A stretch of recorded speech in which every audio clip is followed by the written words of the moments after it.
सत्य के साथ। नमस्कार, मैं हूं अरशद मलिक। आज आपको एक ऐसे गांव के बारे में बताने जा रहे हैं जहां का प्रधान एक देश में सोता है तो दूसरे देश में खाता है। जी हां, आपने सही सुना, यानी घर का बेडरूम एक देश में है तो किचन दूसरे देश में।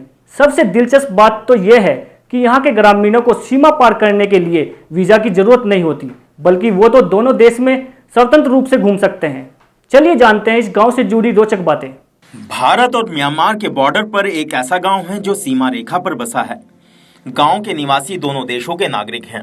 म्यांमार से लगी नागालैंड सीमा पर बसा लोंगवा गांव भी विविधता में एकता की ऐसी ही अनूठी मिसाल है। ये गांव भारत म्यांमार की सीमा रेखा पर बसा है।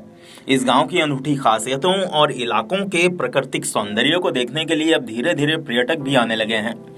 पहले देश के बाकी हिस्सों के लोग इस अंदरूनी इलाके तक जाने से डरते थे। भारत के आखिरी गांव म्यांमार सीमा पर बसे लोंगवा को भारत का आखिरी गांव कहा जाता है। पहली निगाह पर्वतीय इलाके में बसा ये गांव देश के किसी भी आम गांव जैसा लगता है, लेकिन जो बात इसे खास बनाती है वो है इसका ठीक सीमा रेखा पर बसा होना। गांव का एक हिस्सा भारत में है और दूसरा म्यांमार में। गांव के लोगों को दोहरी नागरिकता हासिल है और स्थानीय लोग बिना किसी वीजा, पासपोर्ट या कागजात के बेरोक टोक सीमा पार आवाजाही कर सकते हैं। गांव के मुखिया या राजा को अंध कहा जाता है। ये बात बहुत कम लोगों को पता होगी कि इस राज्य में लोकतांत्रिक सरकार के साथ ही ग्रामीण इलाकों में विभिन्न कबीलों का राज चलता है। एक राजा आसपास के करीब 100 गांवों पर राज करता है। इलाके में उसकी बात पत्थर की लकीर होती है। लोग एक बार सरकार की बात तो टाल सकते हैं पर अपने राजा की नहीं। बता दें, लोंगवा के राजा की 60 पत्नियां हैं। सबसे दिलचस्प बात यह है कि सीमा रेखा राजा के घर के बीचों बीच होकर गुजरती है, यानी राजा के घर का एक हिस्सा भारत में है और दूसरा म्यांमार में। राजा के घर की तरह ही कई और लोगों के घरों में भी सोने का कमरा भारत में तो रसोई म्यांमार में है। आपको बता दें, इनको देश के अंतिम हेड हंटर जनजाति के रूप में भी जाना जाता है। पहले ये लोग इंसानों को मारकर उनके सिर को अपने साथ ले जाते हैं। हालांकि 1960 के दशक के बाद यहाँ हेड हंटिंग नहीं होती, लेकिन लोगों के घरों में सजाई गई खोपड़ियों को देखा जा सकता है। देखिए, आपको बता दें, इस गांव में कोन्याक नागा जनजाति के लोग रहते हैं और उनको देश की अंतिम हेड हंटर जनजाति के रूप में जाना जाता है।